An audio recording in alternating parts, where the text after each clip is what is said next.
Deion Sanders, head coach of the Colorado Buffaloes football team, found himself at the center of yet another controversy, this time addressing rumors that he had allegedly asked the school's band not to play its traditional fight song after touchdowns scored by his son, quarterback Shedeur Sanders. According to a report from local radio station 104.3 The Fan, the claim suggested that instead of the fight song, Sanders wanted his son's personal theme music to be played following his scores. During his weekly news conference on Tuesday, Sanders took the opportunity to dismiss the report outright.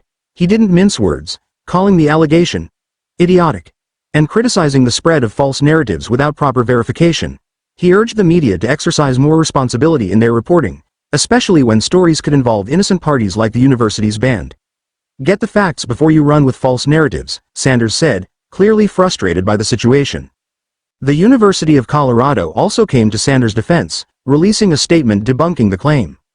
The statement clarified that the traditional fight songs, Glory, Glory, Colorado, and Fight CU, have long been part of the game day experience and were, in fact, played during every touchdown and field goal scored in Colorado's season opener against North Dakota State.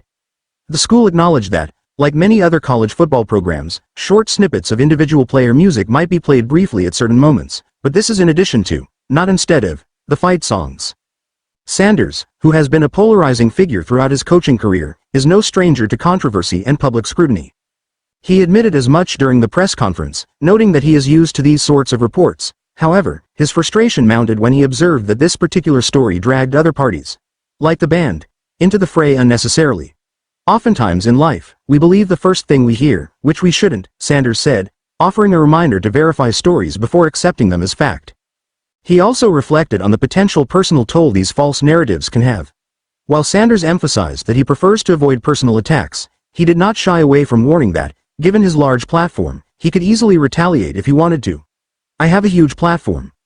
I could really get personal if I wanted to, but I choose not to because that's not right, he said. His message was clear. Some things, especially when they affect others, simply cross a line. This wasn't the first time Sanders has taken issue with media coverage. Earlier this season, he barred a newspaper columnist from asking questions at football-related events, accusing the journalist of a negative bias toward the team. In addition to addressing the band-related rumors, Sanders gave some updates on the Buffaloes' upcoming game against Colorado State and key player injuries. His son, Shedeur Sanders, who plays safety for the team, recently underwent surgery to repair a broken right forearm.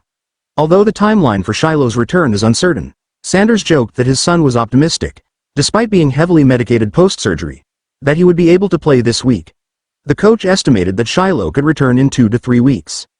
In further injury news, running back Dallin Hayden, a transfer from Ohio State, is unlikely to play in Saturday's game against Colorado State, dealing another blow to an already struggling running game.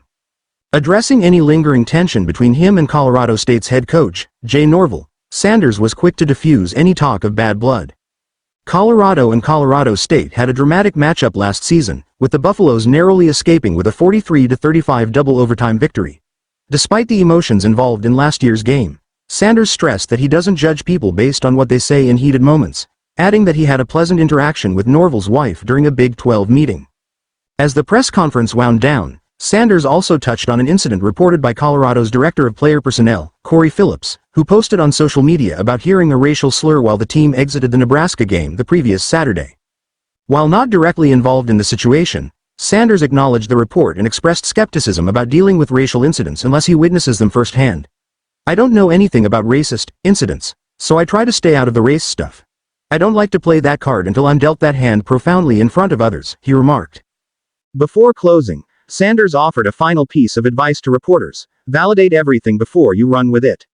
He emphasized the importance of verifying facts before jumping to conclusions, a fitting message given the circumstances of the day's press conference.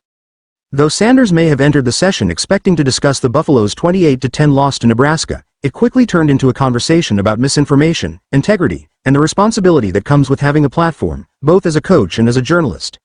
With Colorado set to face Colorado State soon, Sanders has made it clear that he wants the focus back on football, not off-field distractions.